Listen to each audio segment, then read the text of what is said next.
John Fredericks over at Sharp Mountain Games just dropped a new game, Many Worlds. You know what this means? We gotta play it. Let's go.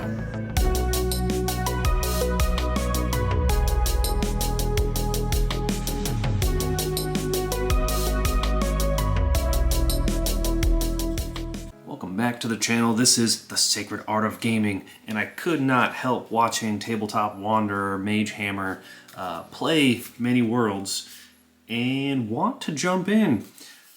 I felt inspired, obviously, by the book, but also their solo plays, and the juices just started flowing, and I felt the need to play. So, Many Worlds by John Fredericks. I'm actually not going to do like a review, really, because I think one of the benefits of this game is that you can kind of just pick it up and play. So I'm just gonna give you a very quick rundown of really all you need, which is the rules reference sheet. You're gonna roll 2d6 and you're gonna roll equal to or over your target number. And if you, let's say in combat, you succeed, that is 1 HP that you would remove. And if it's a exceptional success, like a 10 to a 12, you would remove 2 HP. You can use it for healing that way as well. Superhero is a little different. Another thing to note about this is that it has multiple worlds: fantasy, monster hunter, science fantasy, science fiction, superhero, and woodland warriors. As well as some solo rules, which I feel like I got to help a little bit with. This is my first time helping with a real book. Look at that. I did things, maybe. For your knowledge, John did send me the PDF just to look over and get my thoughts and stuff, but I knew I was going to buy it physically. I wasn't even going to play it until I had it physically. As soon as I saw, I think it was Tabletop Wanderer that said that it was available physically, and I was like, time to buy and time to play. I get like weird about that. Like I got the feeling, the vibes of it PDF, but I just want to literally feel it physically. So welcome to the channel. We love playing tabletop role-playing games, in this case solo. Now, why I was so excited, from my childhood, there is a show called Sliders. I don't know if you've ever heard of it, but it was probably my first dive into science fiction for me that I enjoyed as a child. So this could not help, like that's all I could think of. I'm taking Many Worlds and I'm taking it literally.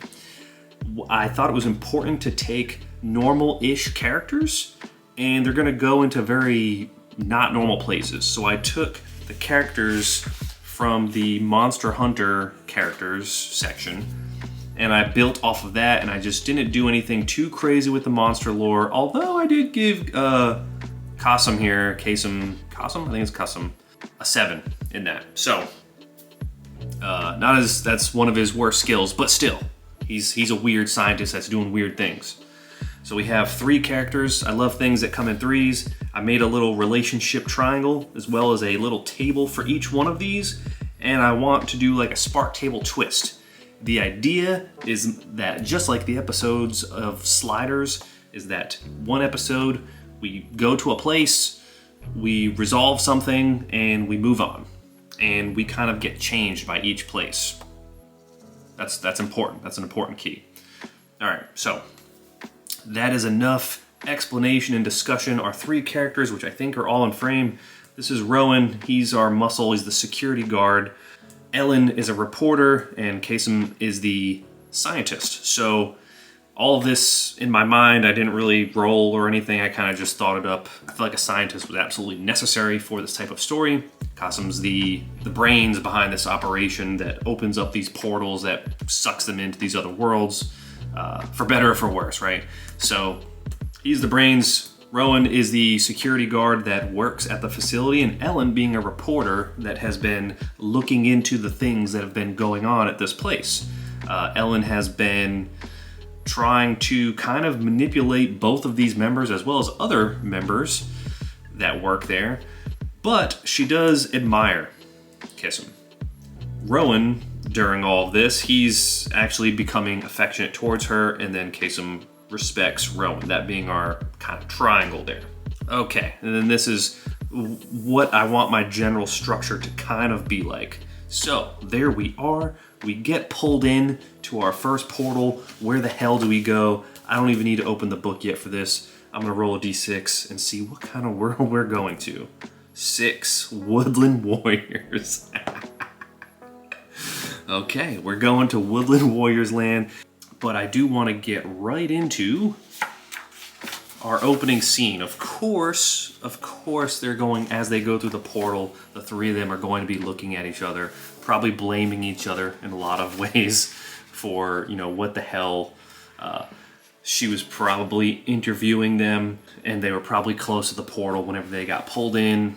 Ended up in a very strange woodland world. I'm picturing like temperate forest, very large trees, large root structures. You can smell like moss and earth. You can hear the birds and stuff. Starting scene table. This is what I want. I should probably grab another one of these.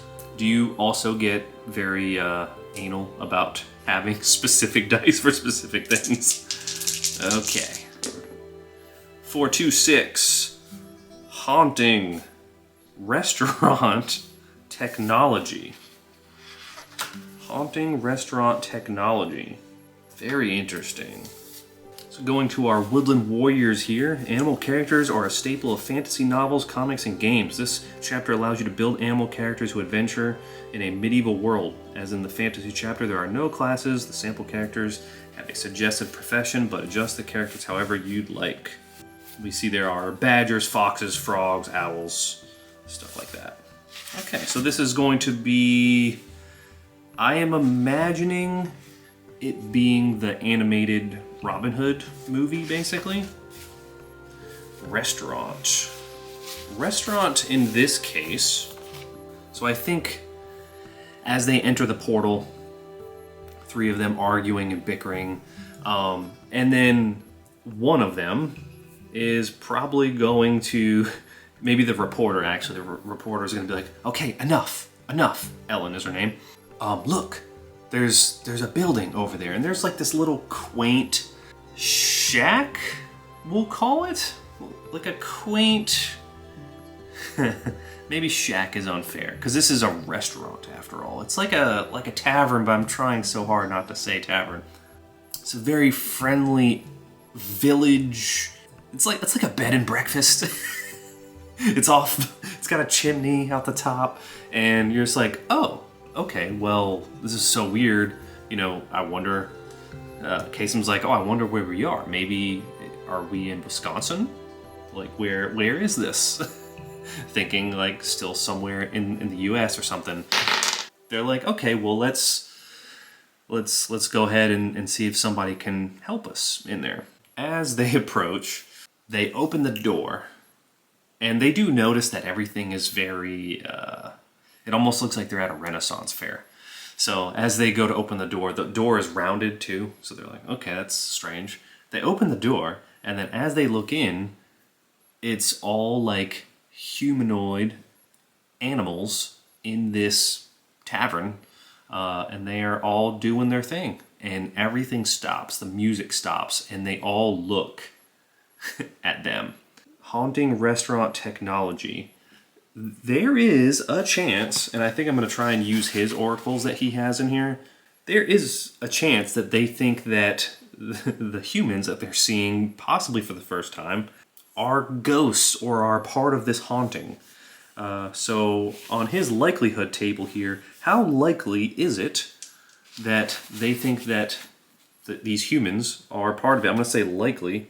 I'm going to say it's likely that they think that they're, at a minimum, related to the ghosts, if not the ghosts themselves. 3. Yes. How do they respond to this? I think it's probably likely that they are going to not be friendly. I'm going to roll advantage on this to make it more hostile. 1 and a 6. Wow, very, very different results there. Okay. I think someone or something, I guess depending on your perspective on this, some of these animal creatures are going to attempt to try and tackle them. What is something that would be like, probably a badger, actually. Badger would be a good example. A badger probably comes up to them, and I want to say like a frog too, a badger and a frog. The frog is going to be more in line with trying to like banish these ghosts. This frog is some type of like witch doctor or something, and the badger is more of like security. The badger snarls as the frog kind of like, I feel like it's an old frog, it hobbles over there, and the frog is like, quick, we must, what would they do? What would they think is going to help with this haunting of the restaurant? We'll keep it simple. We'll say it's like salt. So the frog's like, quickly, light the candles, get the salt. We must not allow them in. And the badger approaches them, and the badger's like, there's a physical way we can deal with this. I'm really sick of being scared of these ghosts. I say we see what we can do to force them out. I've heard that Kiwi came up with that. I've heard that Kiwi was able to punch one of these ghosts, and I'm gonna do that exact same thing. Let's see who goes first. So 5, I think that means that he goes first. Yep, NPCs go first. Who is he going to target? Is he going to go after? He's either gonna go after Qasim or Rowan. We'll say odds, evens. Odds. He's going for Rowan. Here's a badger warrior here. This is perfect. So he has to roll.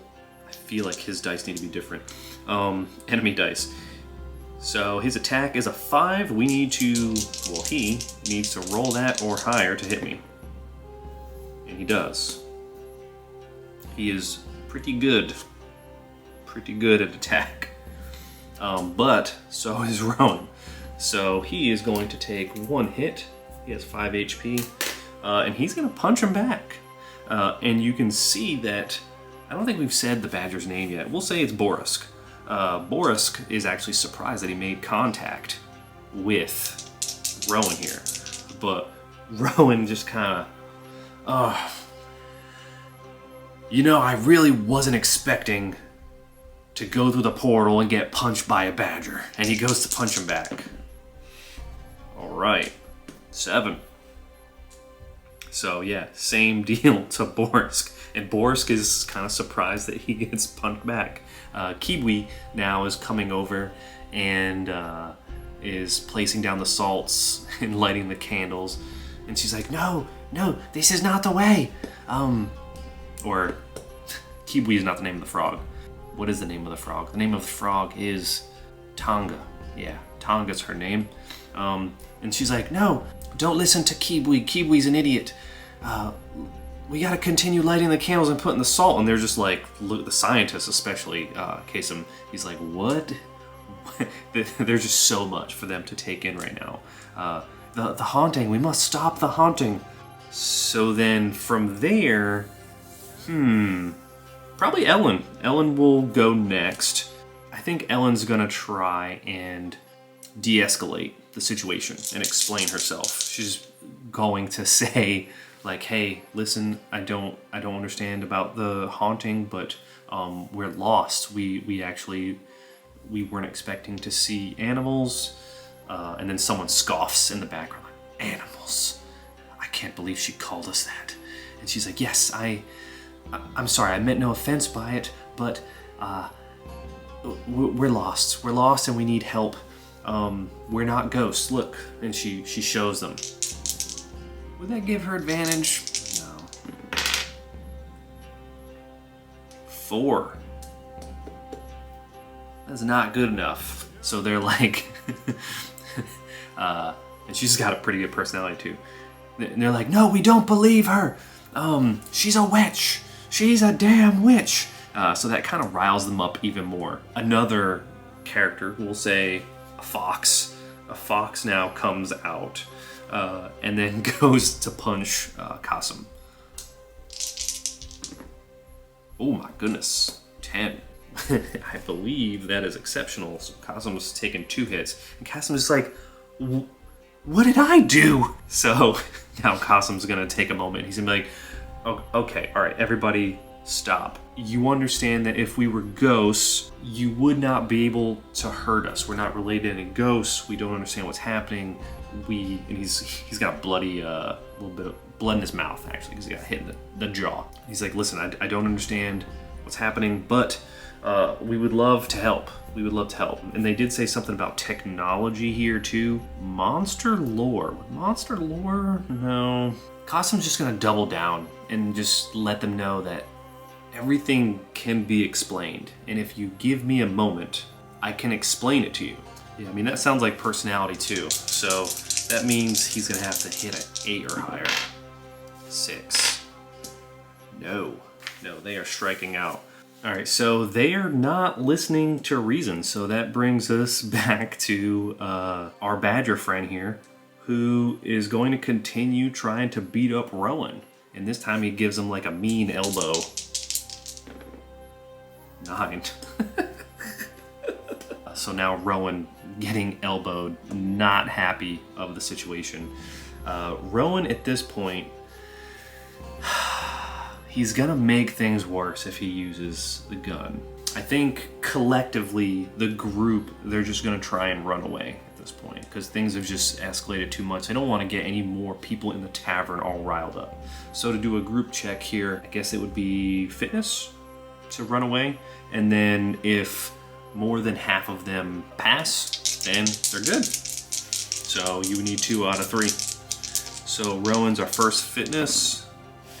Oh my god, not good. The dice are not on my side today. Seeing here anything here at a glance that explicitly calls out Snake Eyes as a crit fail, but I did see that there is fumble rolls in combat, so I'm gonna just assume that is a crit fail. So Rowan's like, come on, let's go, we gotta get out of here. And as soon as he goes to go down the stairs, he's not used to the weird like dimensions of the building and the stairs, and everything is just off compared to what he's used to. So as all 3 of them go to run, he takes a step or 2 and falls, and the other 2 fall over them. And the patrons at the tavern just surround them and pick them up. Now, I think this might be a good time to have a villain enter. And I think I wasn't expecting them to be an animal, but I think there's a good possibility of a like reoccurring villain that kind of world hops as well. So let's go ahead and roll. See what kind of villain we get here. 6. Crime Lord. The head of one crime family wishes to eliminate all competition. An interstellar crime lord is selling weapons to incite a war, or the head of the werewolf clan seeks to kill all vampires. Well, none of those clearly had the forest, the Woodland Warriors in mind. A crime lord for the Woodland Warriors. What would that look like?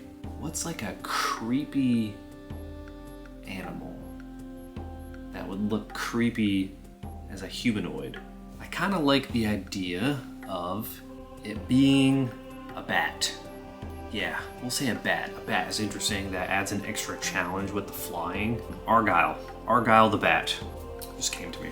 They kind of drag them into another building that's not too far away, as the 3 of them are just kind of out of it. And Argyle the bat. I imagine Argyle probably is dressed with like some robes and a staff of some kind. Argyle looks them over, and Argyle is like, yes, this is certainly the reason behind the hauntings. Look at them. Pasty skin, it's moist, very unsettling. Look at their gangly bodies. And he's kind of like poking them with a stick, and Rowan's getting pissed. Now, I think a random event is what we need here. 5. Potential ally appears. I dig that. We talked about a frog, we talked about a bat, we talked about a badger. What is the other one that is mentioned here that we haven't done yet? Rabbit. So yeah, we'll say there's a bunny. A bunny and an owl. Why not? a bunny and an owl, they appear, and maybe they throw like some smoke bombs or something. They swoop in, probably the scout.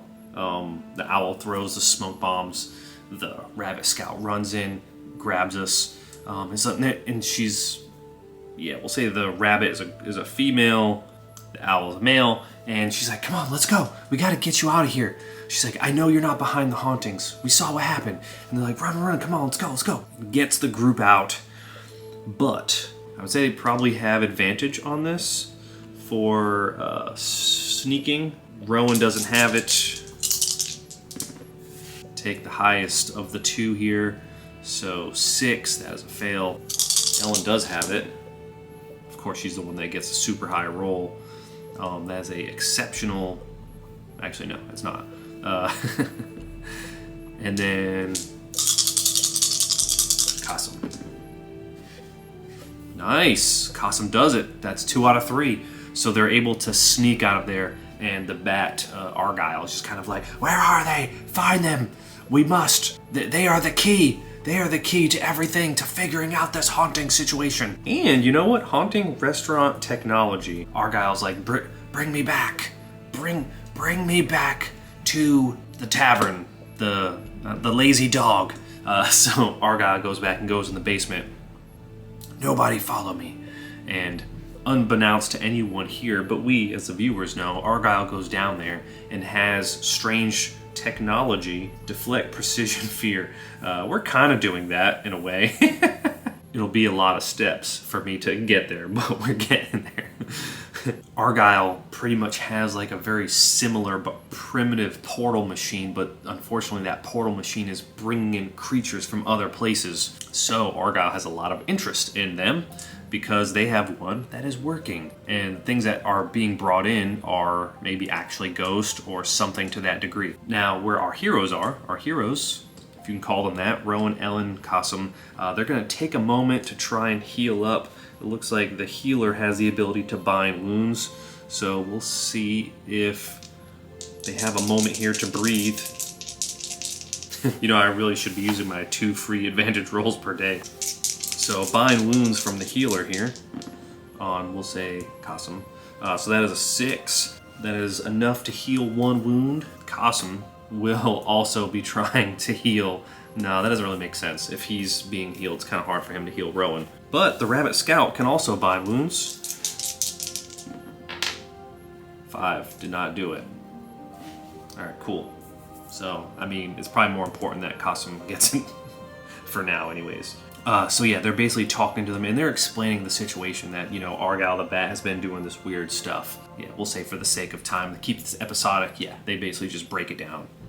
And that they need our help to stop them. Now, the people in the tavern, they are good people, but they're never going to believe us or them because Argyle just has them. Because Argyle's able to help them with so many things, with strange technology and powers and abilities that he seems to have, they kind of look the other way. So they're like, yep, we need your help and we need to shut this thing down for good. So we need to find a way to get in the basement and destroy this damn portal. Rowan, being the security guy, he's like, well, you know, how do we get in? Is there only an entrance from the inside? I feel like no, it probably has one of those like storm doors on the outside that you could also use, but they're locked on all sides. Ellen does have lockpicks, so she may be able to unlock that, but she's gonna need a distraction. Perhaps Rowan will go with the owl and the rabbit, Hedson and Huddy here, to go to the front, cause a distraction. Qasim and Ellen, they will go in the back while all that is taking place. They go back to the tavern. We're doing the same thing here. They're still kind of like putting stuff together, and they don't want to kill anyone, but he does have a pistol, so he's probably just gonna go. It's the 3 of them. Hedson has sneaking here, so we'll see. That is a 5 for Hedson. Huddy, wow, gets the 8. All right, so now it comes down to Rowan. He's going to use his advantage now that I'm thinking about it. and does not get it. But we got 2 out of 3, so I really didn't need to roll. We'll say he didn't use the advantage because that didn't make any sense for him to have to do it. Is that metagaming? Maybe. We'll see how this plays out. So the 3 of them, they sneak up and they are ready to cause a distraction. They're ready to cause a distraction without killing anyone. We'll just stick with Rowan, our character, for this. He's going to aim and shoot. We will use advantage for this, just in case. Alright, so he's going to go ahead and shoot with the intent of not hurting anyone. He just wants to scare the crap out of them and get everyone's attention. And they're just like, oh my god, yeah, that is... Unfortunately, it doesn't help the circumstances because now all of the members in the tavern are like, oh look, our guy was right. Look, what is this craziness that this pasty creature is doing? But then that brings us to Ellen. Ellen and Qasim at the back. That does assist Ellen and gives her advantage on the thievery. I don't even think we need to roll on sneaking for them. I think that was all of the distraction they need. Can she open the lock though? Oh baby, all right. Not only does she, so that's like an exceptional success. So not only does she open the lock, she's able to open it efficiently without anyone seeing her. They get Qasim inside. Is Argyle in there when they go? With the shot outside, I want to say unlikely, but it's possible. 1. Argyle is inside. Very interesting. I think they're going to get the jump on Argyle though, because of her exceptional success. But what would he do? What would he do in this scenario? Qasim does not have much, but he will take this moment while they have the upper hand, and he wants to like understand what is going on and will use his advantage.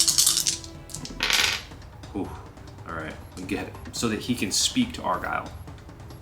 So he's looking around, he's looking at, you know, there's like tree branches mixed with metal, mixed with wires, mixed with technology, and like computer chips. It's very clear to him that Argyle has been, you know, piecing together stuff from all kinds of different places. He's not sure how that all started, but it's very clear that he doesn't fully understand what he's looking at because it's just a hodgepodge of stuff. He doesn't understand how tree branches is feeding electricity through these portals. So, but he does kind of get the gist that, you know, Argyle is someone who is a man of science just like him, Qasim. So I don't think they're going to try and fight. I think Qasim is just going to go to Argyle and be like, hey, you know, I could fix this for you. This is what you're doing here. This is my job. You know that, right? Argyle is just kind of looking. What would Argyle's reaction be to this? We'll just go to, I won't do it with advantage this time. We'll just roll 1d6 and just see how Argyle reacts to this. 5. Friendly. Argyle not being good necessarily, but wants to use Qasim. And Argyle's like, yes, I like that idea. So Qasim's gonna go and he's going to attempt to repair this, but not really. We're gonna use the ability of repair to actually sabotage this portal. That is what we're gonna do, and he's gonna use his advantage on this. And we get it. So as he's doing that, Argyle's talking to them to take this opportunity to understand like what it is that like who they are, where they came from, and Argyle's getting more and more interested as Qasim just kind of generally talking to Argyle here. They don't have any way of communicating. Ellen is just gonna kind of call out the storm door and be like, Rowan, it's time to go. During this repair, Qasim's actually going to take a piece of the portal that is going to be helpful. How do we want to play this? You know what? I think what we need to do is Ellen is going to attempt to get a feel from Argyle. So she's going to attempt to try and get the truth out of Argyle. And she can hear that some of the people are like walking down, but she can tell that like Argyle's getting like all riled up, and she thinks that this is a time where she can like use this to her advantage as Argyle's talking about science with Qasim. She wants to get him to kind of admit to what he's doing here, but she seems interested. She's really talking him up, and my goodness, that is quite the role.